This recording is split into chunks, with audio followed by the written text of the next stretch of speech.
پھر اس کا بیٹا جس نے نبی کی بیٹی کو طلاق دیتے ہوئے حضور کی طرف تھوک دیا، اللہ کے محبوب علیہ السلام نے فرمایا کہ اللہم سلط علیہ کلبا من کلابک، اے اللہ اس پر کوئی درندہ مسلط فرما۔ ملک شام کا تجارتی سفر پہ جانا پڑا، مجبوراً ابو لہب کو اپنے بیٹے کو بھیجنا پڑا، اور جتنے ساتھی ساتھ تھے انہیں کہا کہ دھیان رکھنا، جہاں بھی تم نے آرام کرنا ہے میرے بیٹے کا دھیان کرنا، میرے بیٹے کا دھیان رکھنا۔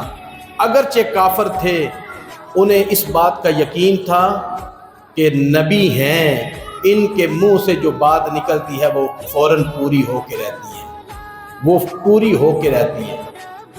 رسول ان کا دل مانتا تو ہے، رسول ہی نبی ہیں، اس بات میں کوئی شک نہیں۔ ہٹ درمی لے گئی، چدراہٹ لے گئی، تکبر لے گیا، غرور لے گیا، ان چیزوں نے ان کو ماننے سے روکے رکھا، ورنہ یہ مانتے تھے کہ رسول اللہ کی زبان سے جو کلمات نکلتے ہیں وہ اللہ ضرور پورے فرما دیتا ہے۔ پھر ہوا بھی اسی طرح کہ ابو لہب کا بیٹا عتیبہ ملک شام تجارتی سفر پہ نکلا ہوا ہے، بہت زیادہ سامان ہے۔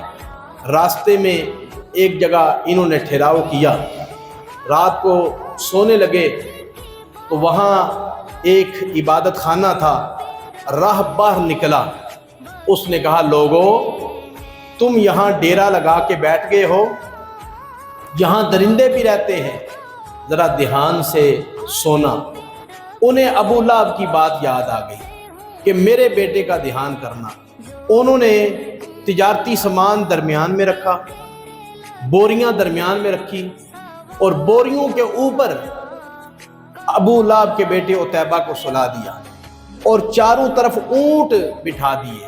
حفاظتی انتظام انہوں نے پورا کر دیا، نیچے بوریاں رکھیں، اوپر لٹایا، چاروں طرف اونٹ بٹھائے، اور پھر چاروں طرف خود بھی سو گئے تاکہ اس کے بیٹے کو نقصان نہ ہو۔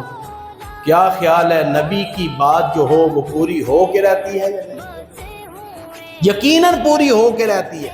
انہوں نے بڑا اپنی طرف سے حفاظتی انتظام کیے، مگر ہوتا وہی ہے جو مصطفیٰ کی زبان سے نکل جائے۔ رات کو شیر آیا، اس نے سب کو سونگا۔ آج اسے مشرک کی تلاش نہیں ہے، آج اسے شکار کی تلاش نہیں ہے، آج اسے گستاخ کی تلاش ہے۔ ان میں سے گستاخ کون ہے؟ اس نے سب کو سونگا، سونگتے سونگتے اونٹوں کو کراس کیا، بوریا کے اوپر چڑھا۔